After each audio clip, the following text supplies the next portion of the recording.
দেখো, income from house property, গৃহ সম্পত্তি খাতে আয়, আজকে হচ্ছে আমাদের সেকেন্ড ক্লাস।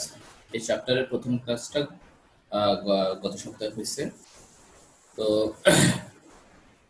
আমরা এই চ্যাপ্টারে বলছিলাম যে চ্যাপ্টারটা খুবই গুরুত্বপূর্ণ, কারণ এখান থেকে দুইটা ম্যাথ আসে, পার্ট বিতে একটা আসে, পার্ট সিতে একটা আসে, প্রায় সময় দুইটা আসে, সেই জন্য চ্যাপ্টারটা গুরুত্বপূর্ণ।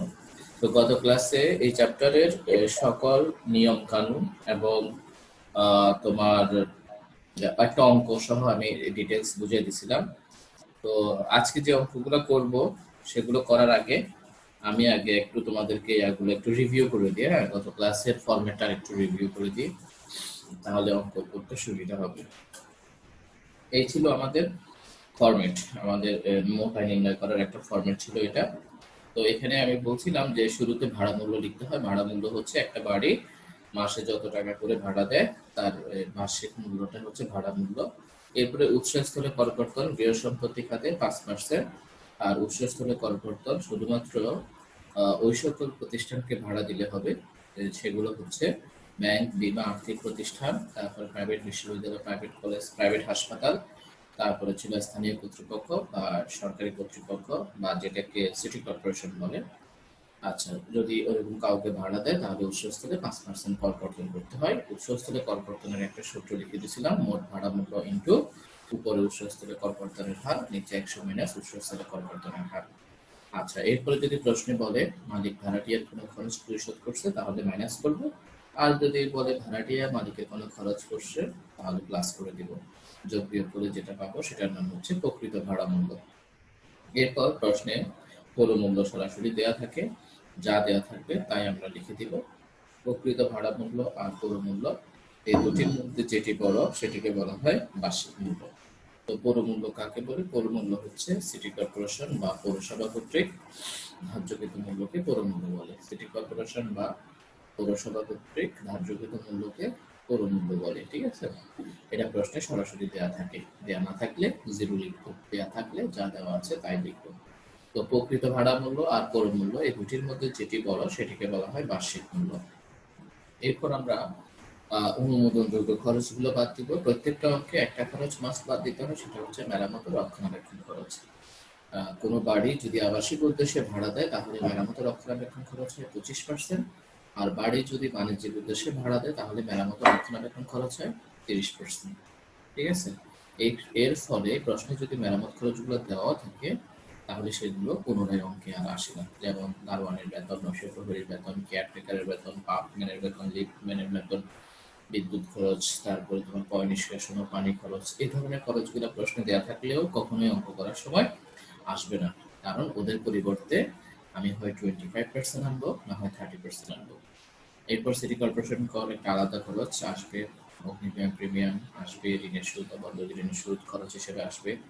অনাদায়ী ভাড়া হচ্ছে যে ভাড়াটা আদায় করা যায়নি।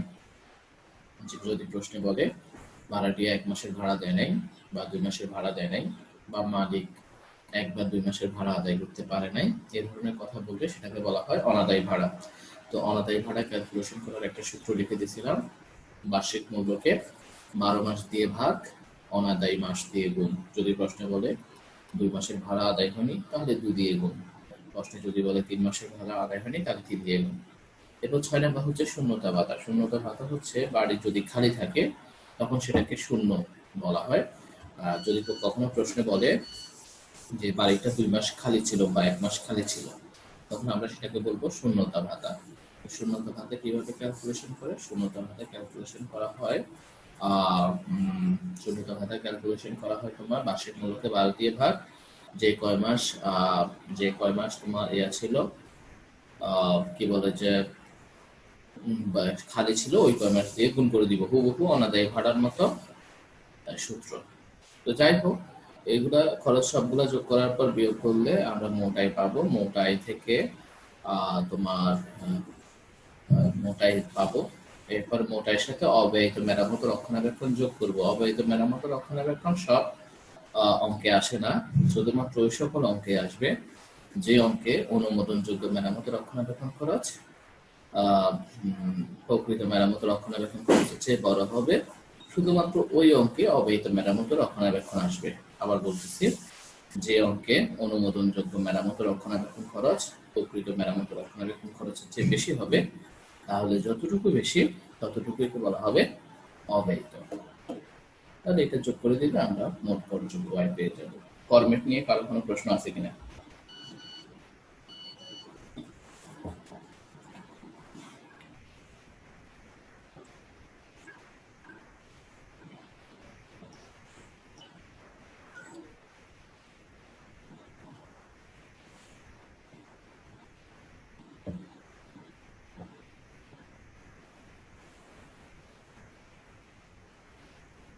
কারো প্রশ্ন আছে ফরম্যাট নিয়ে?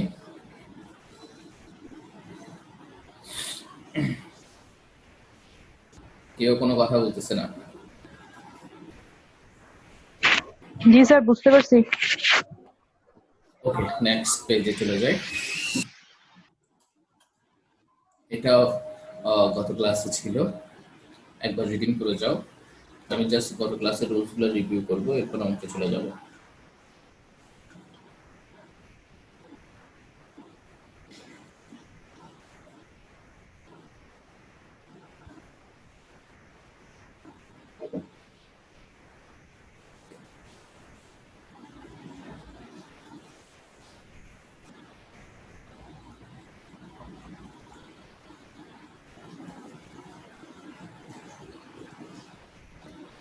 এই 1 থেকে 5 এর মধ্যে কোনো প্রশ্ন আছে?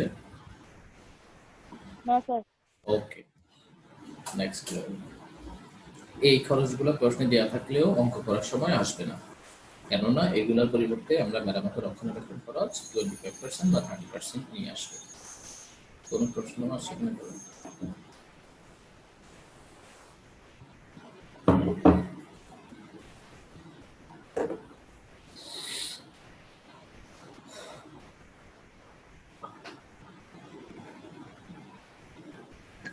স্যার 6 নাম্বারটা একটু বুঝিনি, পাম্প মান এটা কি জিনিস?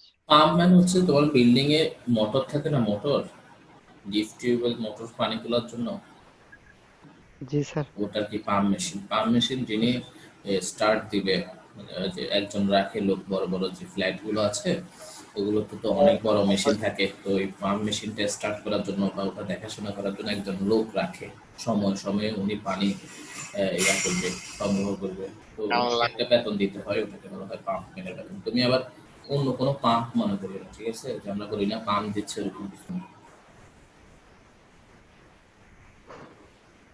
নেট কি এখনো প্রবলেম ওকে স্যার। করতেছে? জি স্যার স্যার। একটু বাফারিং হচ্ছে, স্যার একটু বাফারিং হচ্ছে। ওই যে বালু তুলতে গিয়ে বলে তার কাটি ফেলছে, কি একটা অবস্থা দেখো। তারগুলো অনেক গভীরে দিয়ে যায়, অনেক গভীরে, মাটির অনেক নিচ দিয়ে ইন্টারনেটের কেবল গুলো যায়। ঠিক আছে, বাংলাদেশে ইন্টারনেটের কেবল হচ্ছে দুইটা, সিমি উই 4, সিমি উই 5। তো 5 যেটা, ওখান থেকেই বেশি ইন্টারনেটটা বাংলাদেশে আসে, ওই কেবলটাই কাটি ফেলছে বালু তুলতে গিয়ে মেশিন দিয়ে।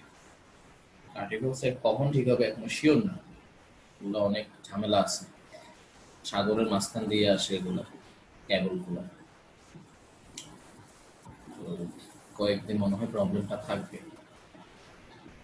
এখন একজনে বলতেছে যে যে বালু তুলতে গিয়ে যদি কেবল কাটি ফেলে, তো আম পাড়তে গিয়ে নাকি ঢিল মারলে নাকি বঙ্গবন্ধু স্যাটেলাইটে বলে পড়ে যাবে, এরকমও নাকি কখন বলে পড়ে যেতে পারে।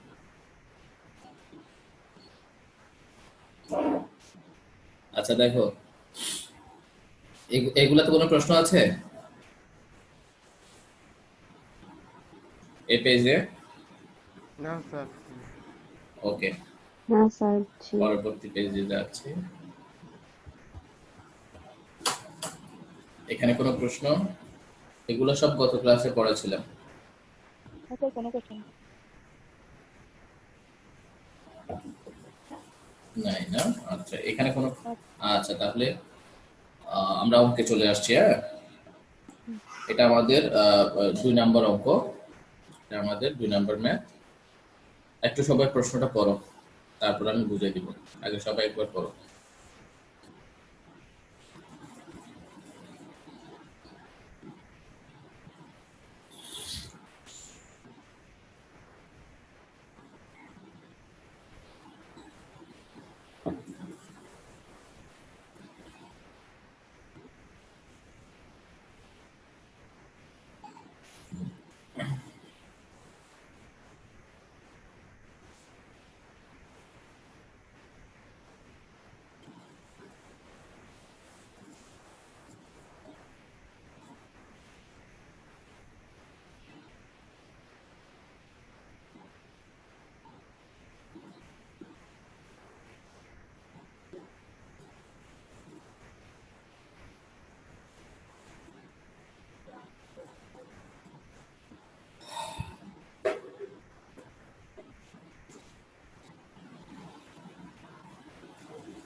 উচ্চ ঝ কি? যেটা কি স্যার সংস্থাপন বে আগে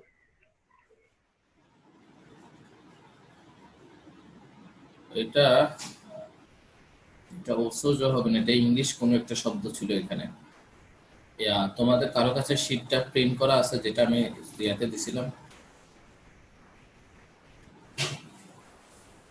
হ্যাঁ, শীট প্রিন্ট করছো কেউ?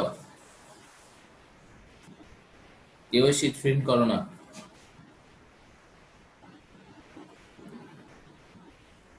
এখানে কোনো একটা ইংলিশ শব্দ ছিল যেটা বাংলায় কনভার্ট হয়ে গেছে। আচ্ছা আমি একটু দেখি।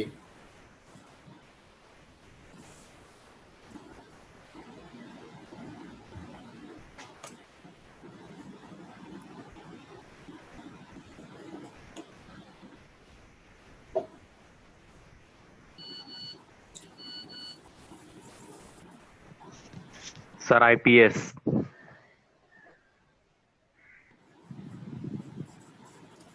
Yes yes right, IPS.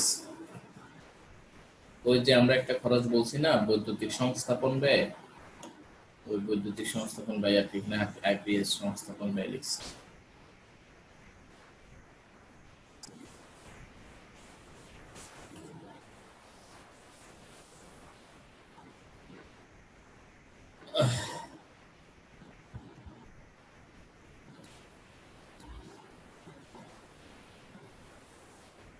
কষ্ট পড়া হয়েছে সবার? জি স্যার। হ্যাঁ স্যার, পড়া হয়েছে। আচ্ছা তাহলে আমি বুঝাই দিই, তারপরে বুঝাই দেওয়ার পর আমি আবার সলিউশনটা তোমাদেরকে দেখাই দিব। একটু হয়তো ওই আজকে পেমেন্ট দেওয়ার লাস্ট ডেট, তো সবাই পেমেন্ট পাঠাচ্ছে, এই জন্য আবার একটু রিপ্লাই করতে হচ্ছে।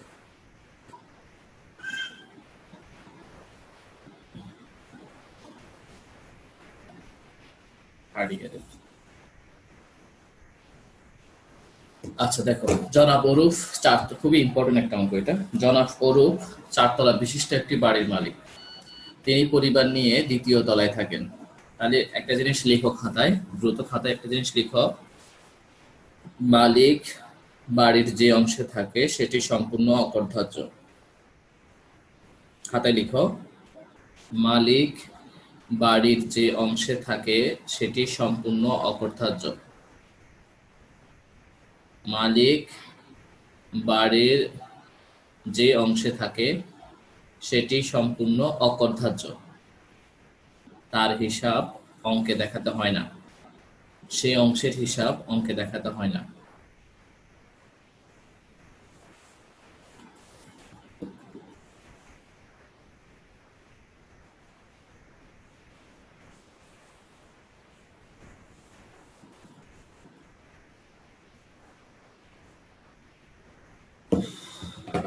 আবার বলতেছি, মালিক বাড়ির যে অংশে থাকে সেটি সম্পূর্ণ অকরধার্য, সে অংশের হিসাব অঙ্কে দেখাতে হয় না।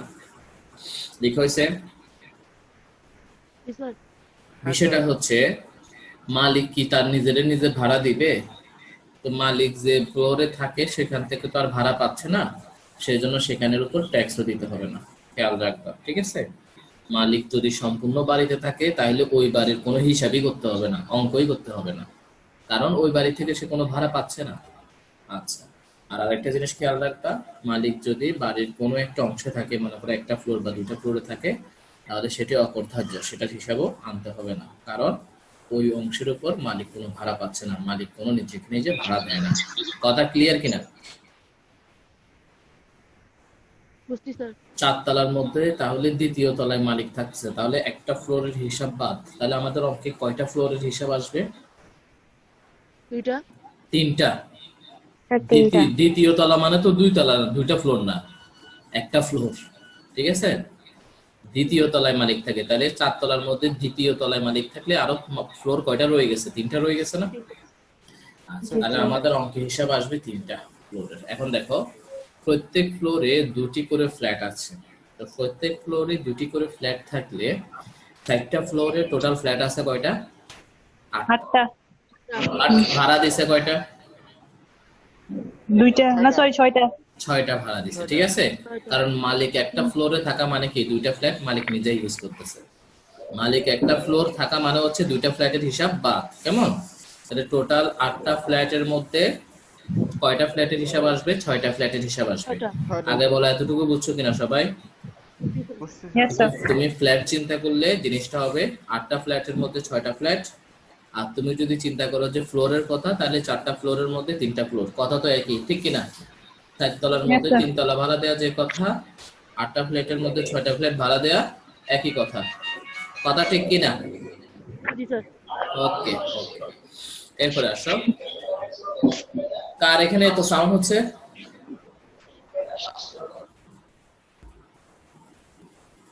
দেখো, তিনি প্রতিটি ফ্ল্যাট মাসিক 9,200 টাকায় আবাসিক উদ্দেশ্যে ভাড়া দেন।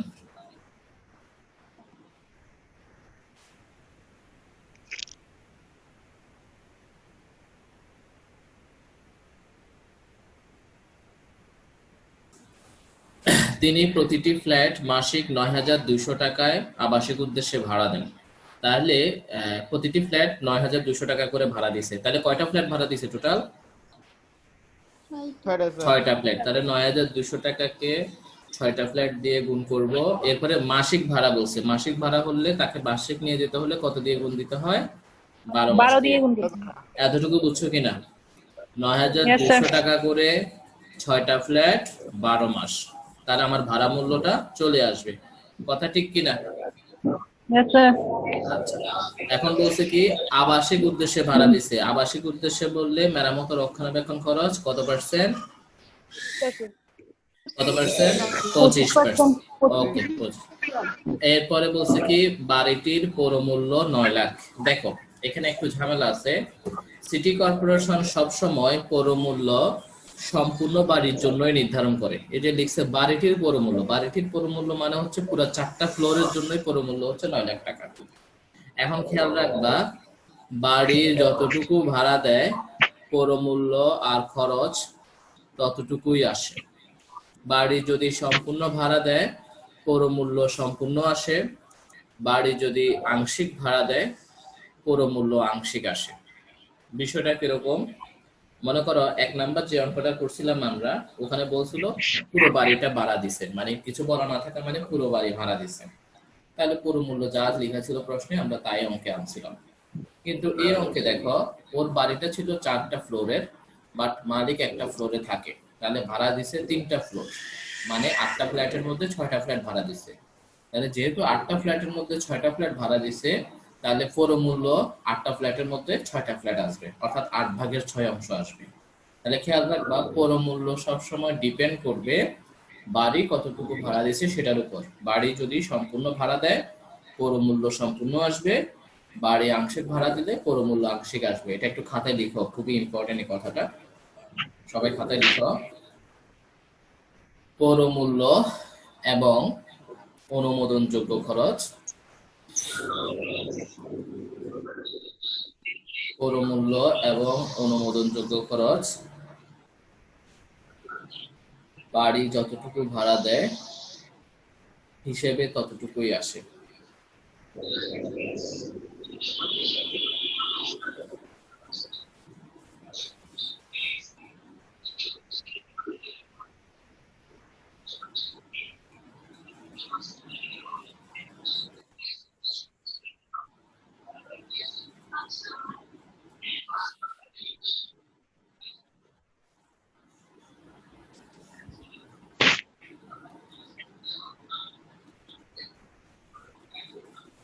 কি লিখছো?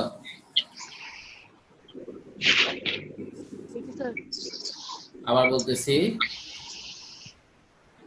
পৌরমূল্য এবং অনুমোদনযোগ্য খরচ বাড়ি যতটুকু ভাড়া দেয়া হবে ততটুকুই হিসেবে আসবে, ঠিক কিনা? এটা না লিখছো? জি স্যার। আচ্ছা, লিখো, এরপরে ওখানেই লিখো। তবে 3টি খরচ কখনোই আংশিক হয় না। তবে তবে 3টি খরচ কখনোই আংশিক হয় না।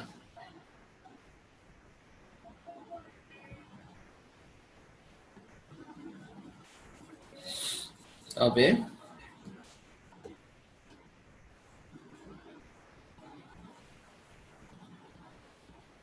তিনটি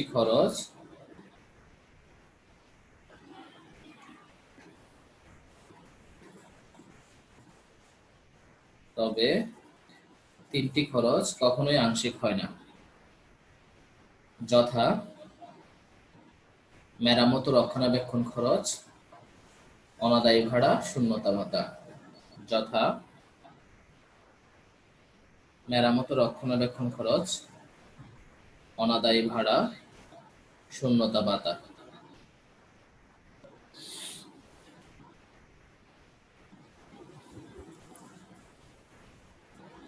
যথা মেরামত,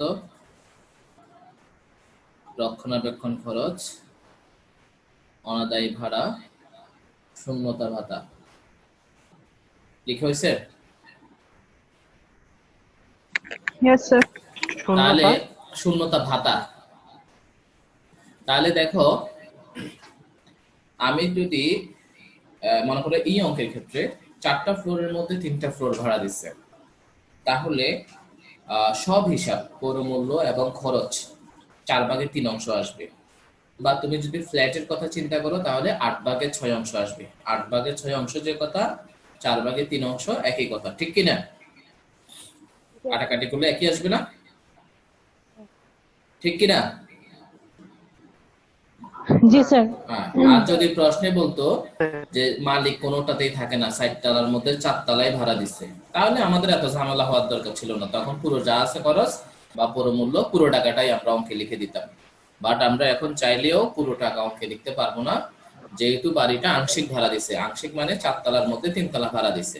তাহলে 4 তলার মধ্যে 3 তলা ভাড়া দিলে বা 8টা ফ্ল্যাটের মধ্যে 6টা ফ্ল্যাট ভাড়া দিলে আমাদের পুরো মূল্য ঠিক 4 তলার মধ্যে 3 তলা অংশে, মানে 4/3 অংশ আসবে।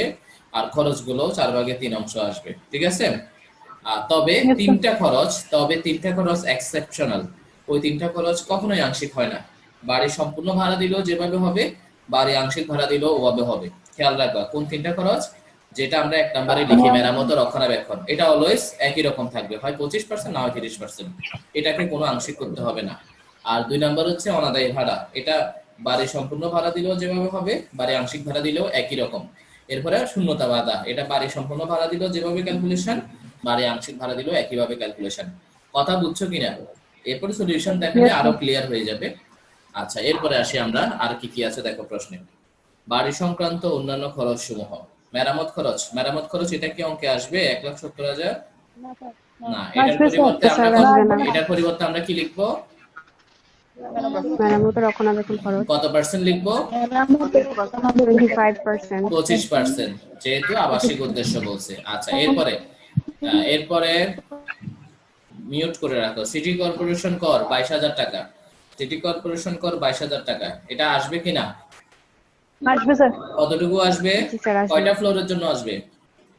3টা ফ্লোরে 3টা 3টা ফ্লোরের ফ্লোর। জন্য। দ্যাট মিন্স 4/3 অংশ, 4/3 অংশ, 3 অথবা 8/6 অংশ, একই কথা। আচ্ছা, বীমা প্রিমিয়াম আসবে কিনা? আসবে। আসবে, 4/3 অংশ। কেয়ারটেকার ও নৈশ প্রহরীর বেতন আসবে না। আসবে না, কারণ এটা মেরামত খরচের মধ্যে অন্তর্ভুক্ত। এরপরে ভূমির রাজস্ব আসবে।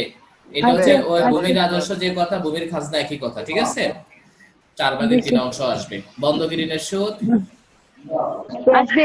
আসবে, 4/3 অংশ। আর আইপিএস এর সংস্থাপন ব্যয় না আসবে না। আসবে না, কারণ বৈদ্যুতিক সংস্থাপন ব্যয় বলছিলাম কি মূলধন জাতীয় ব্যয়, ঠিক না?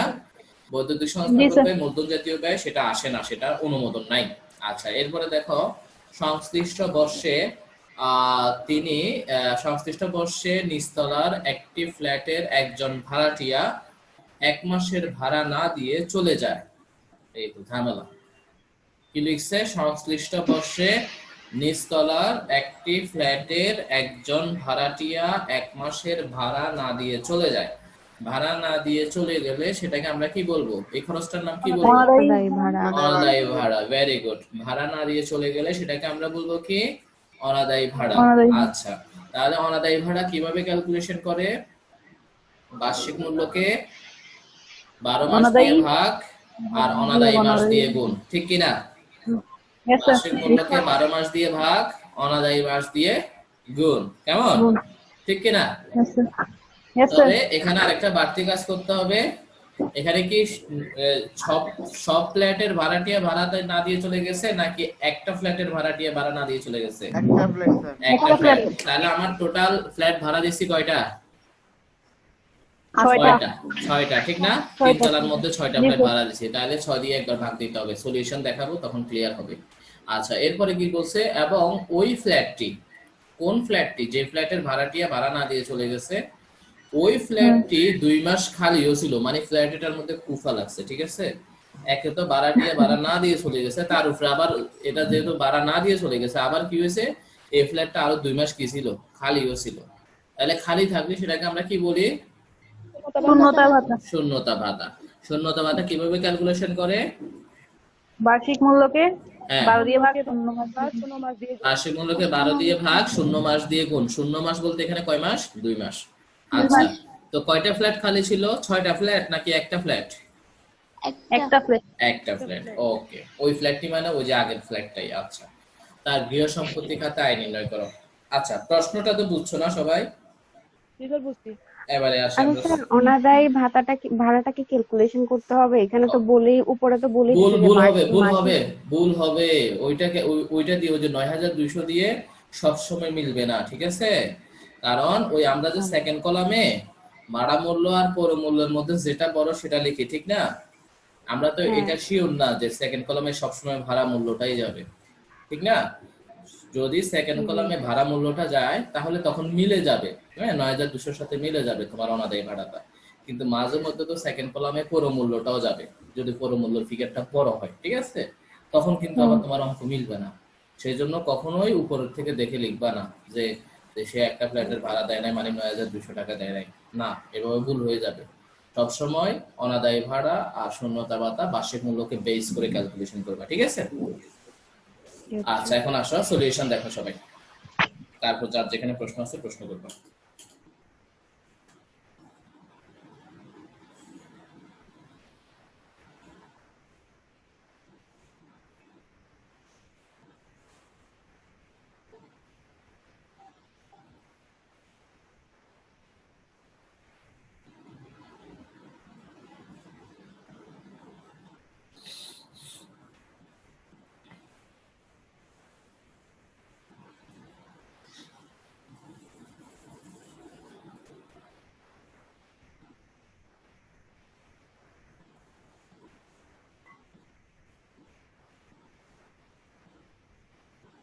স্যার এখানে তো ক্যালকুলেশনটা দেখা নাই, পুরো মূল্য ক্যালকুলেশন তো বাদ গেছে। পরমূল্য ক্যালকুলেশনটা এখানে ইয়া হবে, মানে ও ও, এখানে একটা জিনিস মিসিং বাদ হয়েছে। দিয়ে ভাগ একটু শূন্য। একটু দাঁড়াও, 3 আমি এটা এডিট করে দিচ্ছি, এডিট করে দিচ্ছি, এডিট করে দিচ্ছি।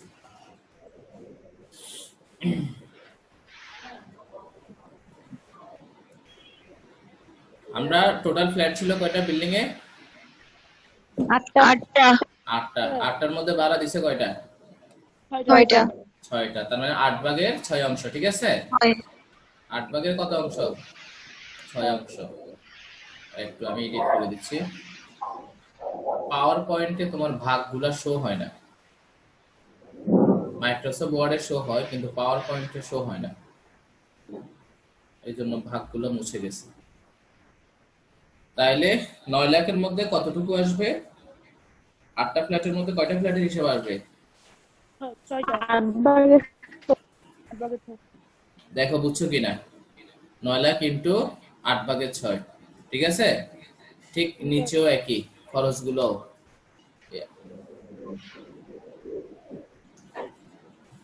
আমি ইয়া করে এডিট করে তারপর আবার বড় করে দেখাচ্ছি।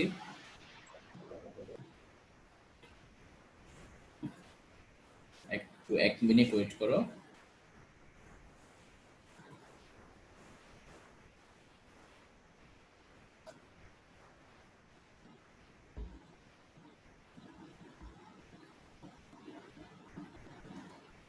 বাড়িটা 2 মাস না খালি ছিল? হ্যাঁ স্যার।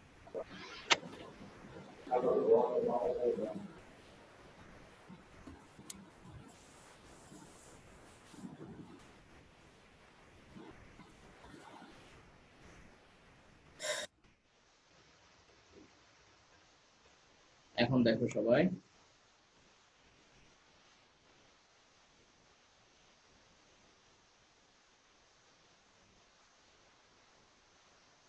তুমি 8/6 দিয়েও করতে পারো, তুমি চাইলে 4/3 দিয়েও করতে পারো, একই রেজাল্ট আসবে। 8/3 যে কথা, মানে 4টা ফ্লোরের মধ্যে 3টা ফ্লোর ভাড়া দিছে যে কথা, 8টা ফ্ল্যাটের মধ্যে 6টা ফ্ল্যাট ভাড়া দিছে একই কথা।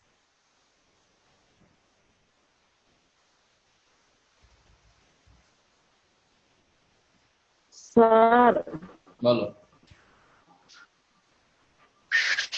6,75,000 টাকা থেকে শূন্য দেওয়াটা বাইরে দিতে পারবেন না?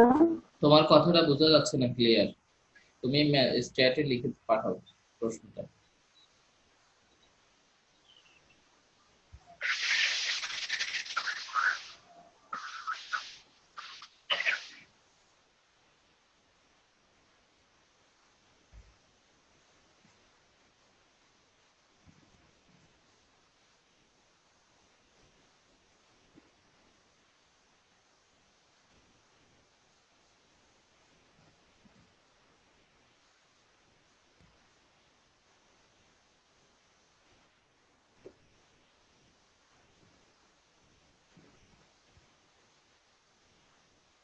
কারো কোথাও প্রশ্ন থাকলে করো। স্যার অনাদায় ভাড়াতে শেষে 6 দিয়ে ভাগ দিলেন কেন? হ্যাঁ, ওই যে আমাদের টোটাল ফ্ল্যাট আছে কয়টা ভাড়া দিছিলাম আমরা? 6টা ফ্ল্যাট ভাড়া দিছি না?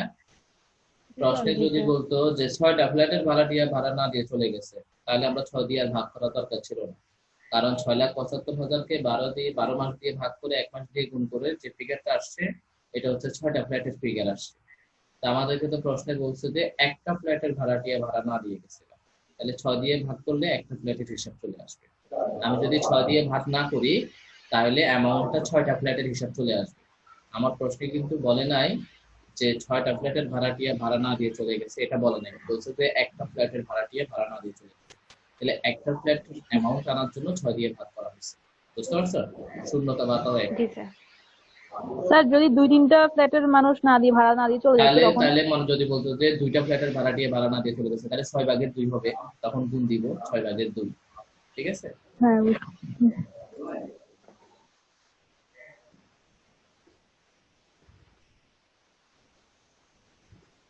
ম্যাথে কি ক্যালকুলেশন করে দেখাতে হবে না ক্যালকুলেটর করলে হবে না হবে হবে, ক্যালকুলেশন পরীক্ষায়? না দেখালেও চলবে। ঠিক আছে,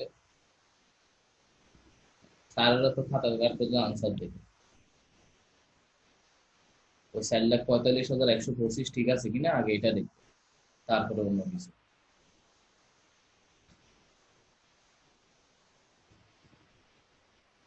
স্যার এই দুটো আবার বলেন, বুঝি নাই। কোনটা? স্যার অনাদায়ী ভাড়া এবং শূন্যতা ভাতা কি 6 দিয়ে ভাগ বুঝলে? করছেন যেটা, স্যার 6 তোমার, দিয়ে ভাগ করছেন। আচ্ছা, 6,75,000-কে 12 দিয়ে ভাগ করে 1 দিয়ে গুণ করলে কত হয়? 6,75,000-কে 12 দিয়ে ভাগ করলে কত হয়? 6,75,000-কে 12 দিয়ে ভাগ করে 1 দিয়ে গুণ করলে 56,250 হয়। ঠিক আছে, এই 56,250 টাকা হচ্ছে তোমার 6টা ফ্ল্যাটের জন্য। কেমন? 6টা ফ্ল্যাটের জন্য 6টা ফ্ল্যাট যদি 1 মাস খালি থাকে, তাহলে টোটাল 56,250 টাকা হয়। এখন আমার প্রশ্নে বলছে যে একটা ফ্ল্যাটের ভাড়াটিয়া ভাড়া না দিয়ে চলে গেছে। বুঝতে পারছো? একটা ফ্ল্যাটের, তাহলে আমাকে 56,250-এর মধ্যে দেখতে হবে যে একটা ফ্ল্যাটের ভাড়া কত ছিল। এরপর তুমি এটাকে 6 দিয়ে ভাগ করে দাও, যেহেতু আমি টোটাল ফ্ল্যাট ভাড়া দিছি 6টা, তাহলে 6 দিয়ে ভাগ করে দিলে আমার একটা ফ্ল্যাটের ভাড়া আসছে 9,375 টাকা। শেষ। যদি এটা ফ্ল্যাটের অঙ্ক না হতো, তাহলে এই 6 দিয়ে ভাগ করার দরকার ছিল না। ঠিক আছে? স্যার বুঝছো এখন? বুঝছি স্যার। আমি যদি 6 দিয়ে ভাগ না করি, তাহলে 56,000 কত টাকা আসবে? তাহলে 6টা ফ্ল্যাটের হিসাব চলে আসবে। এখন তো প্রশ্ন 6টা ফ্ল্যাট খালি ছিল বা ভাড়া দেয় না, এটা বলে নাই, বলছে তো একটা ফ্ল্যাটের ভাড়া দিয়ে ভাড়া না দিয়ে চলে গেছে। বুঝছি স্যার। আমাদের এই সেশনটা প্রায় শেষের দিকে। এখানে আর কারো প্রশ্ন আছে মোটাইতে? হ্যাঁ স্যার। ওকে, একটু নোট নোট আছে কিনা দেখি, আমাকে নোটগুলো একটু দেখো।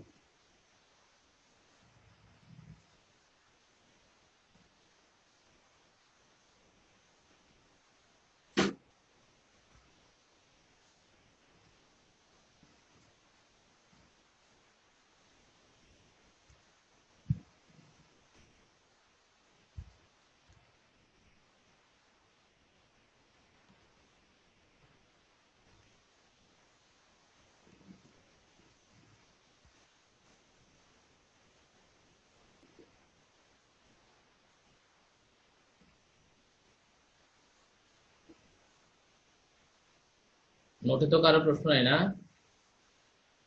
না স্যার।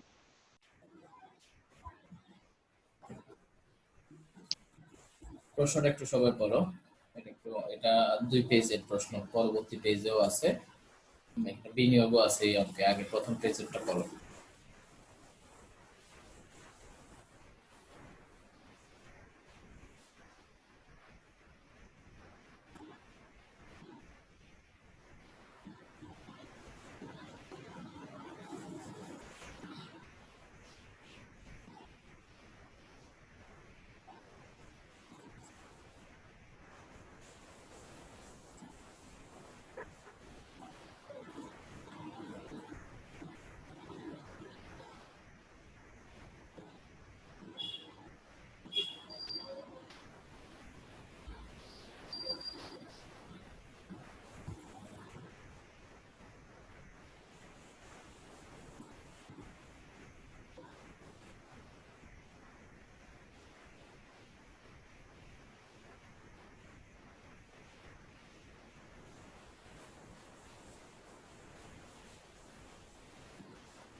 পড়ছো?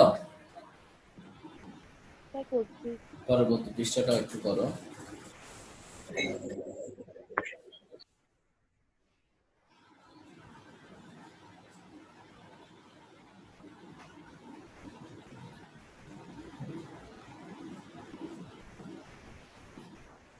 তাহলে দেখো, মোটায়ও নির্ণয় করতে বলছে, করদায়ও নির্ণয় করতে বলছে।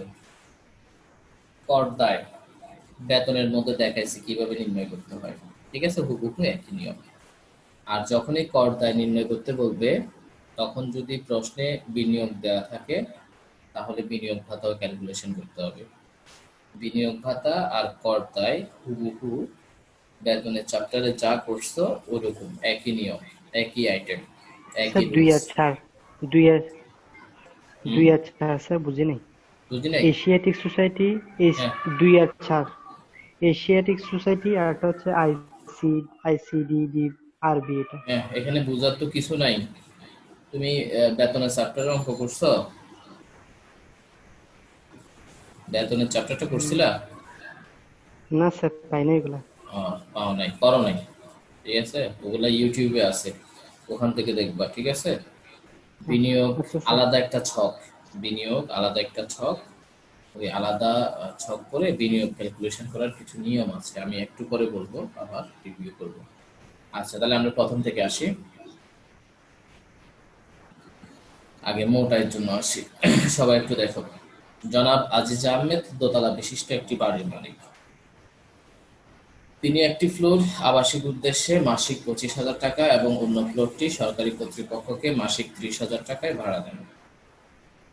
তাহলে একটা ফ্লোর ভাড়া দিচ্ছে আবাসিক উদ্দেশ্যে, আর একটা ফ্লোর ভাড়া দিচ্ছে সরকারি কর্তৃপক্ষকে। সরকারি কর্তৃপক্ষ কি সেটা আবাসিক হবে নাকি বাণিজ্যিক হবে? বাণিজ্যিক হবে স্যার।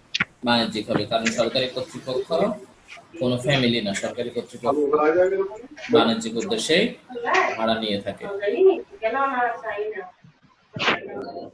পার্থ, স্বপ্নম, তোমাদের সাউন্ড হচ্ছে, দেখো। তাহলে তিনি একটি ফ্লোর আবাসিক উদ্দেশ্যে মাসিক 25,000 টাকা ভাড়া দিচ্ছে। তাহলে 25,000 টাকা করে মাসে হলে 12 মাসে 3 লক্ষ টাকা ভাড়া মূল্য।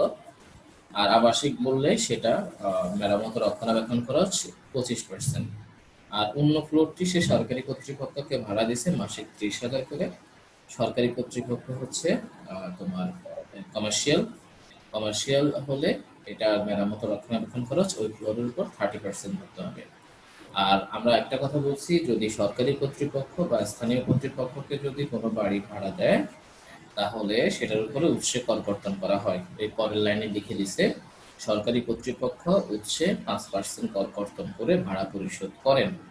তাহলে সরকারি কর্তৃপক্ষ মূলত জমিদারকে মানে বাড়ির মালিককে 30,000 টাকা ভাড়া দেয় না।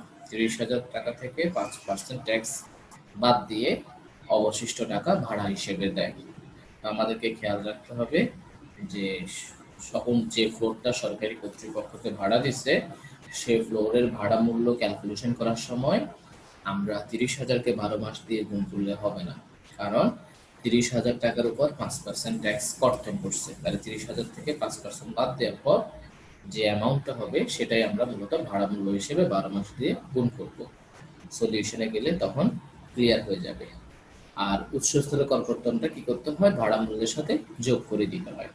কিভাবে যোগ করতে হয়, মোট ভাড়া মূল্যকে উপরে উৎসস্থলে করকর্তনের হার, দ্যাট মিনস 5, নিচে 100 মাইনাস 5 অর্থাৎ 95। মোট ভাড়া মূল্যকে 5/95 দিয়ে গুণ করলে উৎসস্থলে করকর্তনের অ্যামাউন্ট পাওয়া যায়, যেটা আমি গত ক্লাসে বলছিলাম। আচ্ছা, সলিউশন দেখলে ক্লিয়ার হবে। বাড়িটির পুরো মূল্য ছিল 6,50,000 টাকা। তাহলে বলো পুরো মূল্য কি এখানে পুরোটা আসবে নাকি অর্ধেক আসবে? আসবে স্যার, হ্যাঁ, আসবে মনে হয় স্যার, এখানে তো ভাড়া ইয়া করে নেবেন, থাকেন না।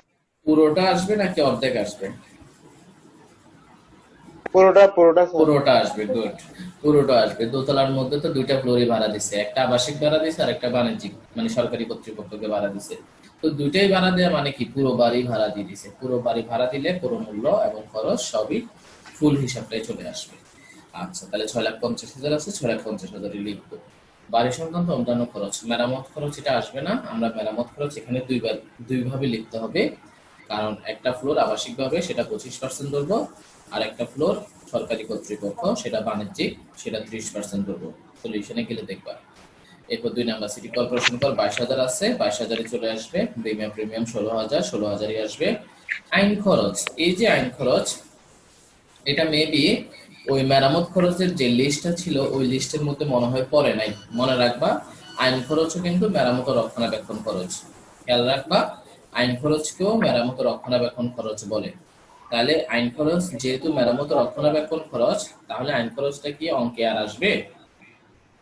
না আসবে না। খেয়াল রাখবে, এটা একটু লিখে রাখবা, আইন খরচ মেরামত ও রক্ষণাবেক্ষণ খরচ, তাই আসবে না। এরপর ভূমি রাজস্ব আসবে কিনা, ভূমি রাজস্ব আসবে কিনা? আসবে স্যার, আসবে, আসবে। এইচডিএফসি ঋণের সুদ আসবে আসবে।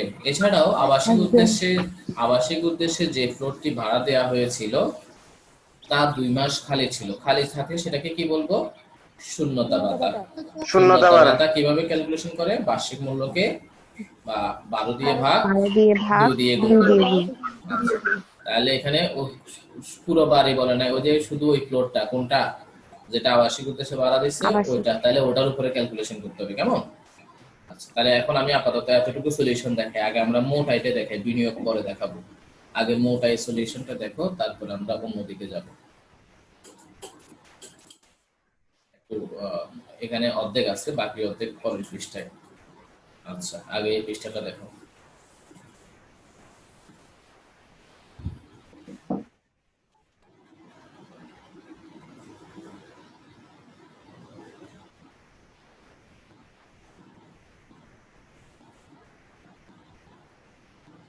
ক্যালকুলেশন নেই স্যার, উচ্চস্ব করকর্তনের ক্যালকুলেশন নেই স্যার। ইয়েস, ওই ভাগটা চলে গেছে গা। বললাম না, পাওয়ার পয়েন্টে ভাগের ইয়াটা সাপোর্ট করে না, বিদায় আমি এডিট করে দিচ্ছি।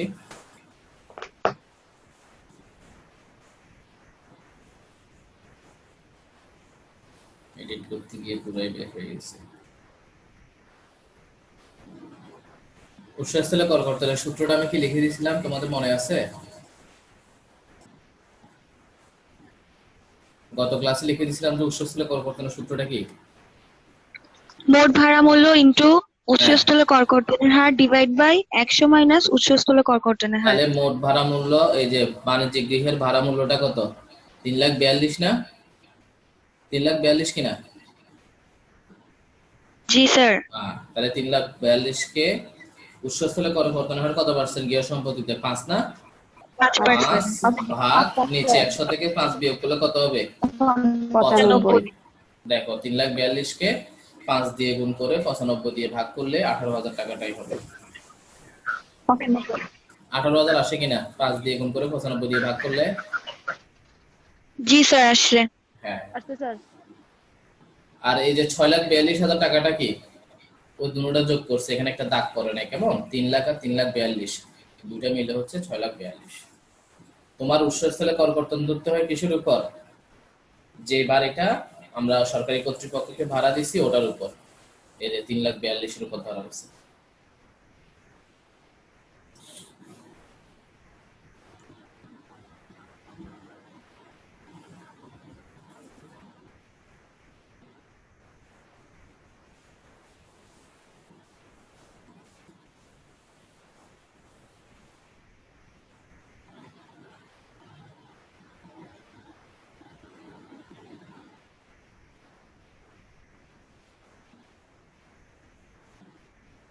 স্যার বাণিজ্যিক গৃহের ভাড়া 28,500 আসছে কেন? বাণিজ্যিক গৃহের ভাড়া 30,000 টাকা থেকে বলছিলাম না 5% ট্যাক্স বাদ দিতে। 30,000-এর 5% কত?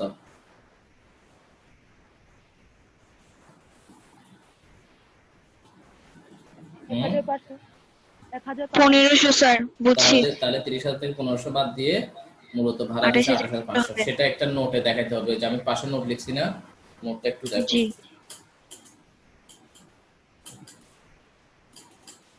ওই যে নোট 1 নাম্বার নোটটা দেখো।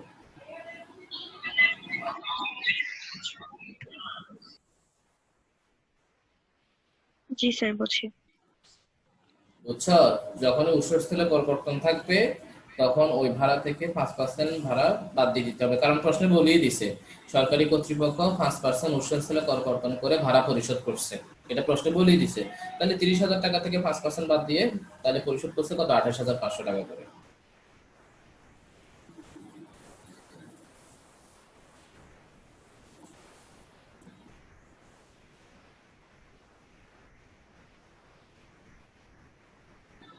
স্যার প্রশ্নে যদি বলা থাকে তারপরেও তো বাদ দিতে হবে যখন সরকারি অফকোর্স, কর্তৃপক্ষ। ইয়েস ইয়েস, কারণ আচ্ছা আমি তো স্পেসিফিক প্রতিষ্ঠানগুলোর নাম লিখে দিছি যে কাদেরকে ভাড়া দিলে উৎসে করকর্তন করা হয়, সেটা প্রশ্নে বলা থাকলেও করতে হবে, বলা না থাকলেও করতে হবে, যদি ওই প্রতিষ্ঠানগুলোতে স্যার ভাড়া। নোটগুলো একবার দেখানো যাবে স্যার?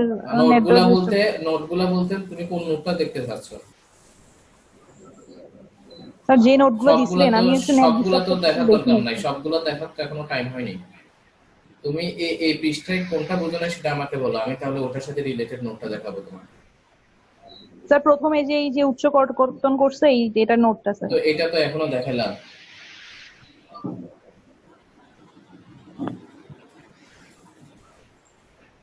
1 নাম্বারটা 1 আর 2 দেখো সবাই, সবাই 1 আর 2 এই দুটো নোট দেখো।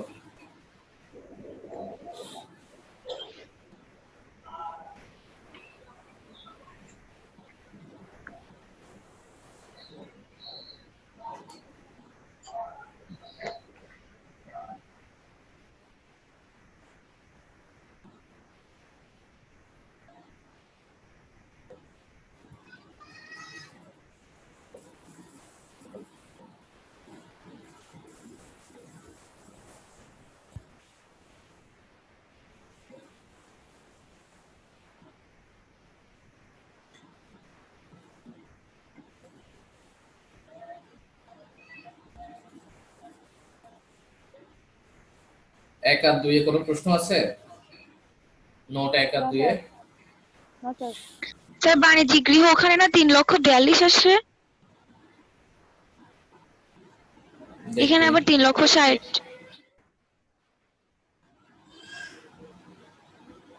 হ্যাঁ 3,42,000 তো, একটু দাঁড়াও, ক্যালকুলেশনটা ঠিক আছে কিনা দেখো। 3,60,000 এ 30% এখানে 1,08,000 হয় নাকি 3,42,000 এ 30% হয়?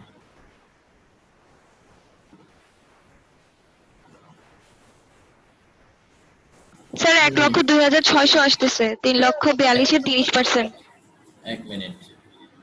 বাণিজ্যিক গৃহের মেরামত ও রক্ষণাবেক্ষণ,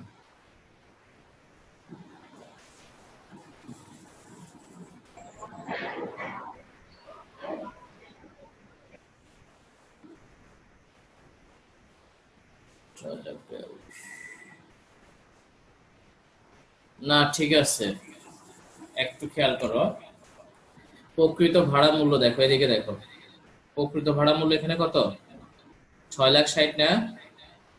জি স্যার, ওখান 6,60,000 থেকে 3 এক লক্ষ মিনিট, মাইনাস করে 6,60,000 কেমন? এই 6,60,000 এর মধ্যে আবাসিক গৃহের ভাড়া কত? 3 লক্ষ 3,00,000। তাহলে বাকি 3,60,000 কিসের? বাণিজ্যিক গৃহের। বাণিজ্যিক গৃহের। ওই যে বাণিজ্যিক গৃহের 3,42,000 এর সাথে আরো 8,000 টাকা উৎসে করকর্তন যোগ হয়েছে না? 3,42,000 জি এর সাথে স্যার। 8,000 যোগ হয়ে কত হয়েছে? 3,60,000 ওটার উপরে ধরা হবে। বুঝতে পারছো? বাণিজ্যিক গৃহের ভাড়া 3,42,000 ঠিক আছে, কিন্তু ওই যে আরো 18,000 কি হয়েছে, অ্যাড হয়েছে কিনা বাণিজ্যিক জি গৃহের স্যার। সাথে? ওই 18,000 অ্যাড হয়ে 3,60,000 হয়েছে, ওই 3,60,000 এর উপর ধরা হয়েছে। বুঝছো কিনা? আর আচ্ছা স্যার, এখানে বাণিজ্যিক গৃহের প্রথমে তো ভাড়াটাকে 5% করকর্তন দিয়ে এরপরে ক্যালকুলেট করা হয়েছে, এরপরে আবার উৎসের করকর্তনটা যোগ করা হয়েছে কেন? কারণ এই যে অ্যাকচুয়াল হিসাবটা আমরা এখন বের করব, এই যে মোটায় যেটা আসছে 4,64,000, কেমন? এই 4,64,000 টাকাটা আমরা কেন ক্যালকুলেশন করতেছি? আমরা এটার উপরে ট্যাক্স ধরবো। এটার উপরে কি ধরবো? ট্যাক্স ধরবো। তো এটার উপরে ট্যাক্স যেহেতু ধরবো, সেহেতু আমাকে আগে দেখতে হবে যে সে অলরেডি কি ট্যাক্স কোনোভাবে ট্যাক্স পে করছে কিনা। যদি সে আগে থেকে অগ্রিম কোনো ট্যাক্স পে করে দেয়, তাহলে সেটা এটার সাথে যদি আমি অ্যাড না করি, এই 4,64,000 এখানে যদি অ্যাড না করি, তাহলে তার অ্যাকচুয়াল ইনকাম শো হচ্ছে না। তার ইনকাম যেটা শো হবে সেটা ট্যাক্স বাদ দেওয়ার পরে শো হবে। বুঝতে পারছো? তো অ্যাকচুয়াল ইনকামটা বের করার জন্য মূলত কর যতটুকু আগে দিয়ে দিছিল সেটা আবার অ্যাড করে দিলাম। এখন কত হচ্ছে, এটা আবার অ্যাড কেন হবে? এটা অ্যাড এই জন্য হচ্ছে প্রকৃত ইনকামটা বের করার জন্য। মূলত এই ট্যাক্সটা আবার মাইনাস হয়ে যাবে। কোথায় মাইনাস হবে দেখো, যা অ্যাড হয়েছে তা আবার বিয়োগ করে দিতে। এই যে দেখো, করদায় যখন নির্ণয় করবো তখন এই 18,000 টাকা আবার কি হয়ে যায়, সবার শেষে অঙ্কের শেষে আবার বিয়োগ করে দিতে হয়। তাহলে ওখানে যোগ হয়েছে কেন? শুধুমাত্র প্রকৃত ইনকামটা শো করার জন্য, যা আসলে তার ইনকাম ছিল কত ট্যাক্স বাদ দেওয়ার আগে। ওই ট্যাক্সের টাকাটা যোগ করে দিলে তার টোটাল ইনকামটা, অ্যাকচুয়াল ইনকামটা শো হয়েছে। আবার ফাইনালি যখন ট্যাক্স ক্যালকুলেশন হবে তখন সবার শেষে ওই উৎসস্থল করকর্তনটা আবার ঠিক কি করে দিতে হয়, মাইনাস করে দিতে হয়। তো মূলত একই কথা, যোগ হয়ে আবার কি হয়ে গেল, বিয়োগ হয়ে গেল। জি স্যার, ঠিক।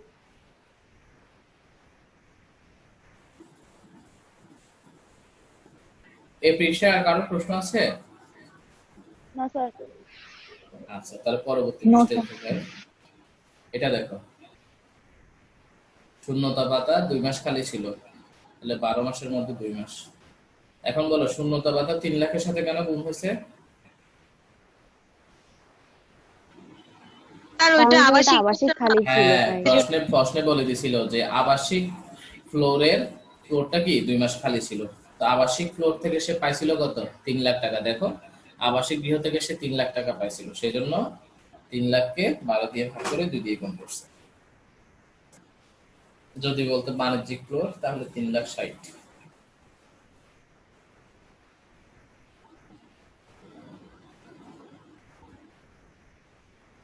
আর অব্যয়িত মেরামত ও রক্ষণাবেক্ষণ আসছে। অব্যয়িত মেরামত ও রক্ষণাবেক্ষণ কখন আসে?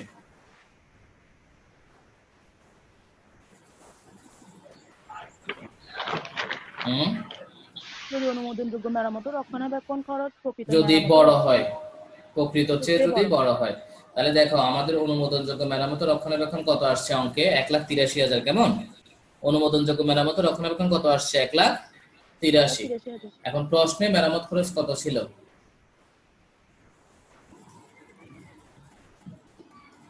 প্রশ্নে মেরামত খরচ দেখো 1 লাখ টাকা ছিল। প্রশ্নে মেরামত খরচ কত ছিল, 1 লাখ। 1 লাখ। তাহলে অনুমোদনযোগ্যটা বড় হয়ে গেছে না?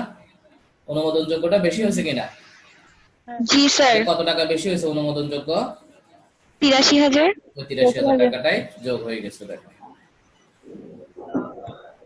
বুঝছো কিনা? বুঝছি স্যার। Yes sir. আরো প্রশ্ন আছে? না স্যার। কোনো একটা ক্লাস মিস হলে কিন্তু কিছুই বুঝবে না, কারণ এগুলা সব প্রথম ক্লাসের সাথে রিলেটেড। তাহলে মোটাই নিয়ে কারো কোনো প্রশ্ন আছে কিনা এই অঙ্কের? না স্যার। আচ্ছা, আমি তাহলে বিনিয়োগে চলে যাচ্ছি, কেমন? এখানে আরো 2টা রিকোয়ারমেন্ট বাকি আছে।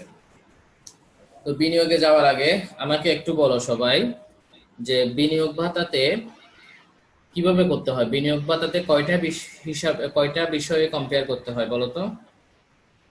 3টা। 3টা। তিনটা গুড। বিষয় স্যার। কি কি?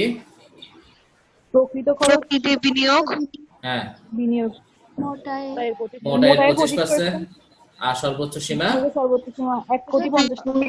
1,50,00,000। 50 লাখ। এগুলার মধ্যে যেটি ছোট সেটি আসবে, ঠিক কিনা? এটা বিনিয়োগ ভাতা। আচ্ছা, তাহলে এখন আসো, প্রকৃত বিনিয়োগ মানে কোনগুলা? একটা লিস্ট লিখে দিয়েছিলাম, দেখাইছিলাম শীটের মধ্যে, বেতনের শীটে আছে প্রায় 24টা না কয়টা, ঠিক না?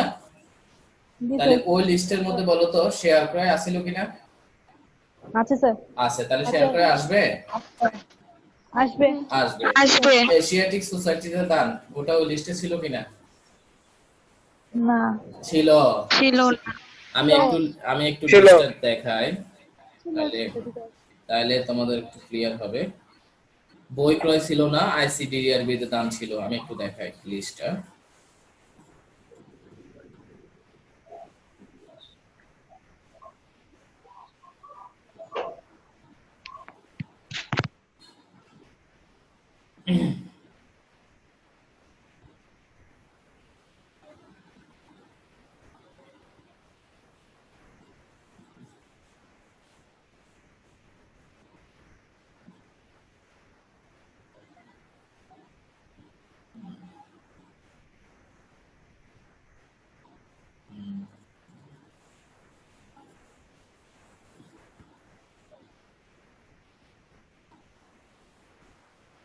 ঘুরে ফিরে না আগের জায়গায় চলে আসছি।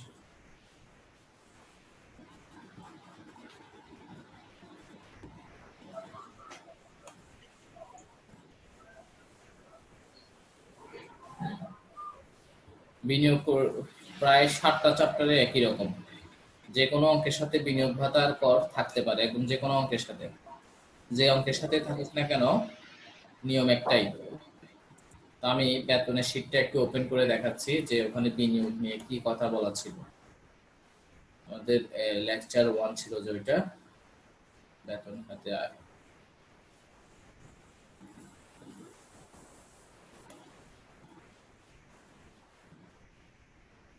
আমাদের বিনিয়োগ ছিল যে মেবি 3 নাম্বার লেকচারের ক্লাস ছিল। এই যে একটা লিস্ট দেখা যাচ্ছে, জি স্যার। দেখো এই লিস্টে যে দেখো জীবন বীমা প্রিমিয়াম, তারপরে বার্ষিক বৃত্তি, সরকারি প্রভিডেন্ট ফান্ড, অনুমোদিত ভবিষ্যৎ তহবিল, সিকিউরিটিজ ক্রয়, deposit pension scheme, municipal corporation, প্রতিবন্ধী আসানিয়া, জাকাত তহবিল, গ্রুপ বীমা, আগা খান, জনকল্যাণ সেবামূলক, জাতির জনকের স্মৃতি রক্ষার্থে, প্রাথমিক গণপ্রস্তাব বা শেয়ার মার্কেটে, এই যে শেয়ারের কথাটা দেখছো, প্রাথমিক গণপ্রস্তাব বা শেয়ার মার্কেটে নিবন্ধিত যে কোনো কোম্পানির শেয়ার ক্রয়, ঠিক আছে, তাহলে শেয়ার ক্রয়টা আসবে। তারপরে দেখো যে এই যে ICDDRB তে দান, ঠিক আছে, ICDDRB তে দান, কেমন, ICDDRB তে দান আসবে। তারপরে বাংলাদেশ এশিয়াটিক সোসাইটি নাই, এই যে দেখো 23 নাম্বার এশিয়াটিক সোসাইটিতে দান আছে। তাহলে এই লিস্টে যে নামগুলো আছে ওগুলাই হচ্ছে অনুমোদনযোগ্য বিনিয়োগ, সেগুলো বিনিয়োগের মধ্যে আসবে, কেমন। তাহলে আমাদের এই প্রশ্নে শেয়ার ক্রয় ছিল, যেটা আমাদের 17 নম্বরে লেখা আছে, তাই আসবে। এরপরে ICDDRB তে দান সেটা বলা ছিল, সেজন্য সেটাও আসবে। এরপরে 23 নম্বরে এশিয়াটিক সোসাইটিতে দান বলা ছিল, সেটাও আসবে। আর একটা বিনিয়োগ ছিল কি, বই ক্রয় বলা ছিল। বই ক্রয়। বই ক্রয়টা কি এই লিস্টের কোথাও লেখা আছে? নাই, না স্যার, জন্য সেটা বই ক্রয় আসবে না। আসবে না। তাহলে 4টার মধ্যে 3টা আসবে, ওই 3টা যোগ করলে আমরা প্রকৃত বিনিয়োগ পাবো। এরপরে বলছিলাম মোটা এর কত পার্সেন্ট আসবে? 25%। এই যে দেখো নিচে দিয়ে লেখা আছে, নিচে দিয়ে লেখা আছে। আর সর্বোচ্চ সীমা কত? 1.5 কোটি। 1,50,00,000 হ্যাঁ, যে 1.5 কোটি আর কি, 1,50,00,000 মানে 1.5 কোটি। যেটি ছোট সেটি অনুমোদন। এখন আসো অঙ্কে চলে যায়। তাহলে এই জিনিসগুলো ছিল যে আমাদের প্রথম চ্যাপ্টারে, একদম বেতনের চ্যাপ্টারে আমি করাইছিলাম, কেমন। আর এই বিনিয়োগটা আরো একাধিক চ্যাপ্টারের সাথে রিলেটেড, যে চ্যাপ্টারেই থাকুক না কেন নিয়ম একটাই।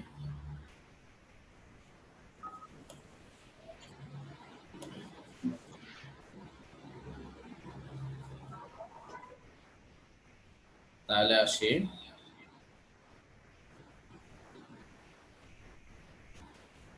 তাহলে বলো শেয়ার ক্রয় আসবে কিনা? আসবে। এশিয়াটিক সোসাইটিতে দান আসবে। বই ক্রয় আসবে না। আসবে না। ICDDRB তে দান আসবে আসবে। স্যার। ওকে, তাহলে একটা সলিউশনটা একটু দেখাই।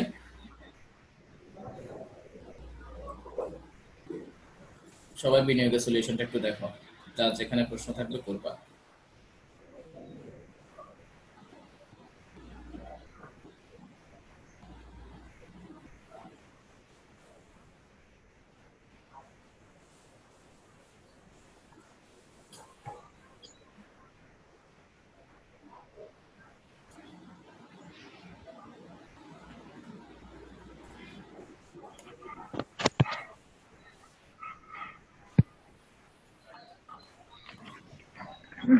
আরফিন হাসান, আরফিন হাসান শুনতেছো? জি স্যার। তুমি কোন ডিপার্টমেন্টের? জি স্যার, শুনতেছি। তুমি কোন ডিপার্টমেন্ট? আমি অ্যাকাউন্টিং। তো তোমার রেজিস্ট্রেশন কোড কত? Accounting 2M063। অ্যাকাউন্টিং তো এম হয় না, অ্যাকাউন্টিং তো এ হওয়ার কথা, 2A।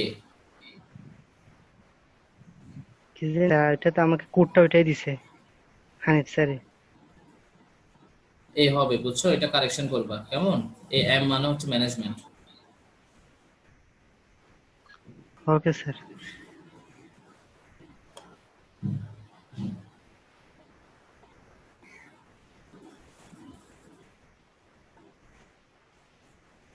সবাই পেমেন্ট যাদের বাকি আছে হানিফ স্যারের সাথে কন্ট্যাক্ট করে পে করে দিবা, আজকে লাস্ট ডেট, কারণ কাল থেকে সবকিছু আবার চেঞ্জ হয়ে যাবে, ক্লাস কোড টোড এভরিথিং।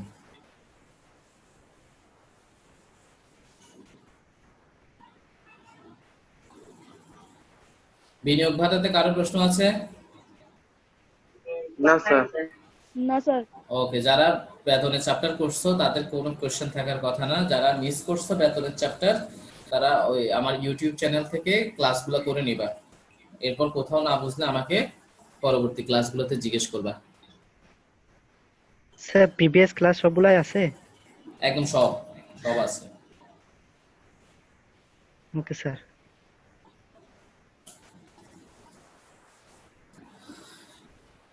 আচ্ছা দেখো, তাহলে এরপরে আসো, আমাদের এই অঙ্কের রিকোয়ারমেন্টে কি ছিল? পর্দায় নির্ণয় করতে বলছিল। দেখো প্রশ্ন নিচে দিয়ে কি বলছে, পর্দায় নির্ণয় করতে বলছে না? মনে রাখবা, পর্দায় নির্ণয় করতে বললে অটোমেটিক বিনিয়োগও ক্যালকুলেশন করতে হয়, ঠিক আছে? বিনিয়োগ না করতে বললেও যদি প্রশ্নে বিনিয়োগের আইটেম থাকে তাহলে বিনিয়োগ করতে হবে। এখন আসো আমরা করদায় করব। তো করদায় কিভাবে করে সেটাও আমি প্রথম চ্যাপ্টারে দেখাইছিলাম। আমি প্রথম চ্যাপ্টারে বোঝানোর সময় বলছিলাম যে বিনিয়োগ আর করদায় এগুলো ম্যাক্সিমাম চ্যাপ্টারেই থাকবে, এই জন্য তখন আমি এটা ডিটেলস বুঝাই দিছিলাম যে বিনিয়োগ কিভাবে ক্যালকুলেশন করতে হয়, করদায় কিভাবে ক্যালকুলেশন করতে হয়, ঠিক আছে? তো আমি আরেকবার ওই প্রথম চ্যাপ্টারের ওই শীটে আরেকবার যাচ্ছি, যে করদায়টা একটু দেখাই দিচ্ছি, তারপরে এই অঙ্কের করদায়টা দেখাবো।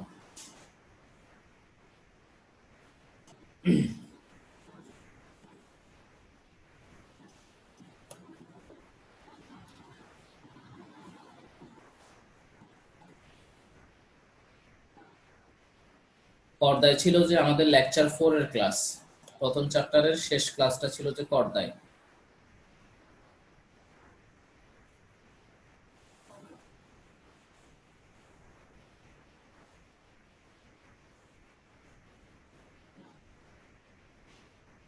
এই যে পর্দায়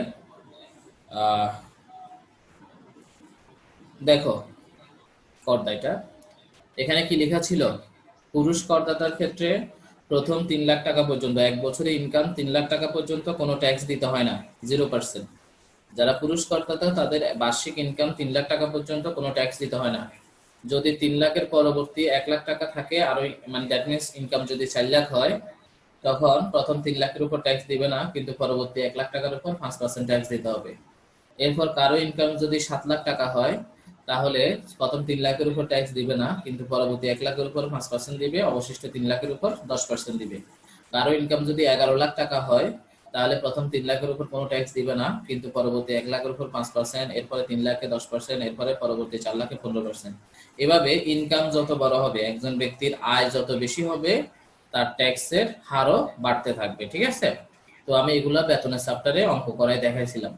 আশা করি যারা করছো তাদের কোনো সমস্যা হওয়ার কথা না। আর এখানে নিচে কিছু কথা লেখা আছে, যে বলছিলাম যে করদাতা যদি মহিলা হয় তাহলে তার বার্ষিক 3.5 লাখ টাকা পর্যন্ত ট্যাক্স দিতে হয় না। আর করদাতা যদি প্রতিবন্ধী বলে তাহলে 4.5 লাখ পর্যন্ত ট্যাক্স দিতে হয় না। আর করদাতা যদি গ্যাজেটভুক্ত মুক্তিযোদ্ধা বলে তাহলে 4,75,000 টাকা পর্যন্ত কোনো ট্যাক্স দিতে হয় না। বাকি স্টেপগুলো খ থেকে ছ পর্যন্ত এগুলো সবার জন্য সমান থাকবে। আচ্ছা, আরেকটা কথা বলছিলাম যে কোন করদাতার যদি প্রতিবন্ধী সন্তান থাকে তাহলে সে আরো 50,000 টাকা মাপ পায়। আচ্ছা, এরপর আরেকটা কথা বলা ছিল যে যদি কারো কর না আসে, সবকিছু হিসাব করার পর মানে ইনকাম করযোগ্য সীমা অতিক্রম করছে বাট কর আসলো না, মানে ডিসকাউন্ট বেশি পাই গেছে, ওই ক্ষেত্রে ওই ব্যক্তিকে একটা ন্যূনতম কর পরিশোধ করতে হয়। ন্যূনতম কর ঢাকা চট্টগ্রাম সিটি কর্পোরেশনের মধ্যে থাকলে 5,000 টাকা, অন্যান্য সিটি কর্পোরেশনে থাকলে 4,000 টাকা, আর সিটি কর্পোরেশন এলাকার বাইরে থাকলে 3,000 টাকা। তো এই ছিল যে আমাদের কর দায় সংক্রান্ত আলোচনা, যেটা আমরা চতুর্থ লেকচারে পড়াইছিলাম এবং এটার সাথে রিলেটেড অঙ্কগুলো আমি দেখাইছিলাম। এখন আসো আমাদের এই অঙ্কের ক্ষেত্রে, যারা পাও নাই তারা ইউটিউব থেকে দেখে নিবা। তো আমাদের এই অঙ্কে দেখো,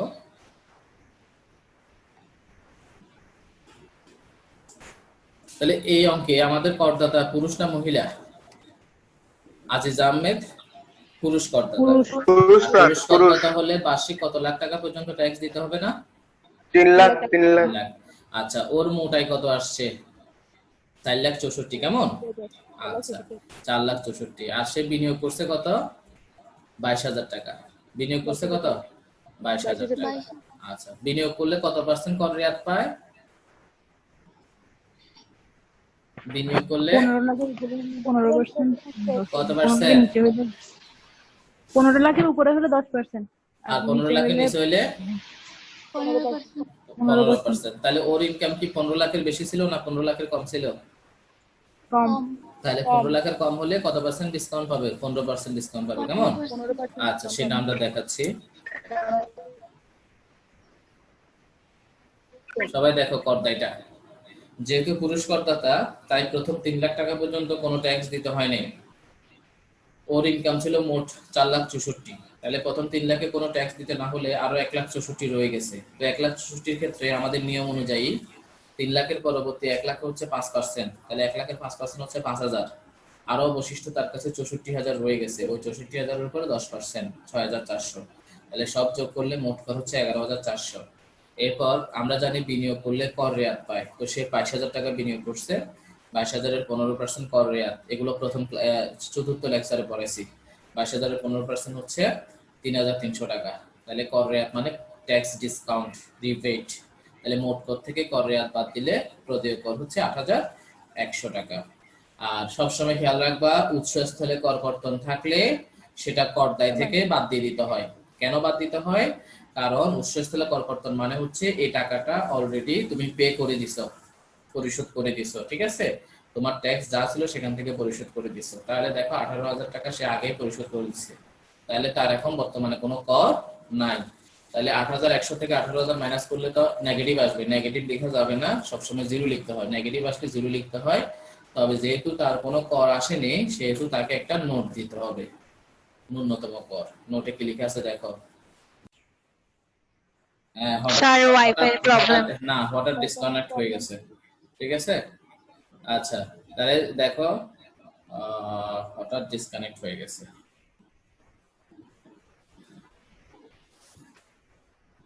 ওই যে বালু তুলতে গিয়ে তার কাটি ফেলছে, যে এই জন্য হঠাৎ ডিসকানেক্ট হয়ে গেছে।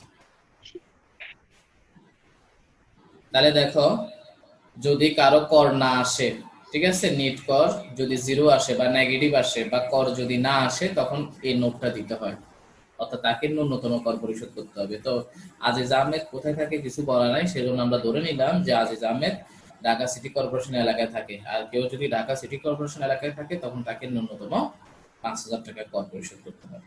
এটা একটা মিনিমাম চার্জ। কর দায়িত্বে কারো প্রশ্ন থাকলে করতে পারো।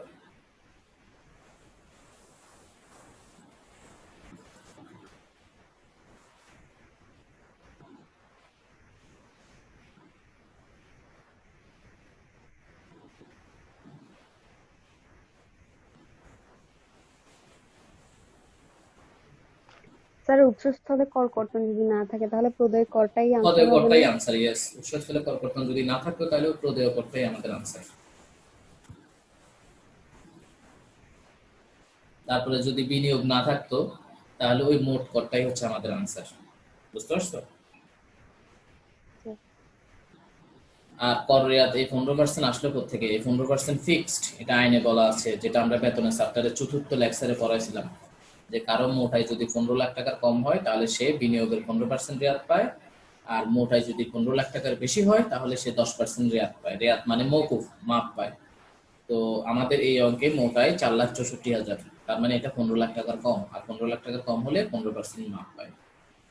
রেয়াত মানে মাপ বা ডিসকাউন্ট। কারো প্রশ্ন আছে? না স্যার। ওকে, এখানে আর কোনো নোট আছে কিনা আমি একটু দেখি। নোটগুলো একটু দেখো, 1 নাম্বার আর 2 নাম্বার নোট তো আগে দেখাইছিলাম অঙ্কের সাথে, ওই 3 আর 4 একটু দেখো।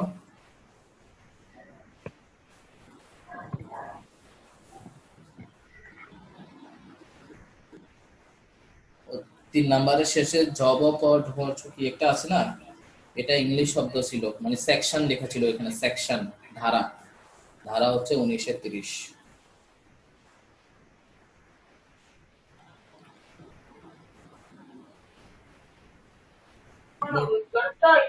নোট নিয়ে তো কোনো প্রশ্ন নাই না, 1 আর 2 নাম্বার নোট আগেই বুঝে দিছি। না স্যার। অব্যয়টা এটা একটু বুঝে দেন তো স্যার, একটু বুঝে নিন। কোনটা? অব্যয়টা এটা, হ্যাঁ, অব্যয়টা এর একটি আছে না স্যার, লাস্টে যোগ করে যে অব্যয়িত। অব্যয়িত কি লিখছে 3 নাম্বারে, এখানে কি লিখছে দেখো, যেহেতু অনুমোদনযোগ্য মেরামত ও রক্ষণাবেক্ষণ প্রকৃত মেরামত ও রক্ষণাবেক্ষণের চেয়ে বড়, তাই যতটুকু বেশি ততটুকু অব্যয়িত হিসেবে মোট আয়ের সাথে যোগ হবে। এটা তো রুলসও লিখে দিছি, কেমন? তাহলে এখন তুমি মিলিয়ে দেখো যে অনুমোদনযোগ্য মেরামত ও রক্ষণাবেক্ষণ আসলেই প্রকৃত মেরামত ও রক্ষণাবেক্ষণের চেয়ে বড় কিনা। তাহলে আমি দেখি, দেখো সলিউশনে দেখো যে অনুমোদনযোগ্য মেরামত ও রক্ষণাবেক্ষণ কত, 1,83,000 না? হ্যাঁ স্যার। আর প্রশ্নেরটা হচ্ছে প্রকৃত মেরামত। প্রশ্নে দেখো প্রকৃত মেরামত খরচ কত লেখা আছে, 1 লক্ষ। 1 লাখ। তাইলে তাহলে প্রকৃত মেরামত খরচের চেয়ে অনুমোদনযোগ্য মেরামত খরচ কত টাকা বেশি? 83,000 টাকা বেশি, ঠিক কিনা? হ্যাঁ স্যার। হ্যাঁ স্যার। 83,000 বেশি কিনা? তাহলে এই হ্যাঁ 83,000 স্যার। টাকাটা দেখো যোগ হয়ে গেছে অব্যয়িত মেরামত ও রক্ষণাবেক্ষণ, মানে এটা খরচ হয় নাই কিন্তু হিসেবে সিস্টেমেটিক কারণে চলে আসছে, তাই আবার যোগ করে দিতে হবে। বুঝছো? আচ্ছা স্যার, বুঝছি। হ্যাঁ স্যার, বুঝছি এখন। আর কারো প্রশ্ন? না স্যার। ওকে, আল্লাহ হাফেজ। আজকে এতটুকুই, ইনশাআল্লাহ আগামী ক্লাসে দেখা হবে। সবাই ভালো থাকবা। স্যার আসসালামু আলাইকুম। ওয়ালাইকুম আসসালাম। আমি সলিউশন গুলো আপলোড দিয়ে দিব। স্যার আসসালামু আলাইকুম। আসসালাম। স্যার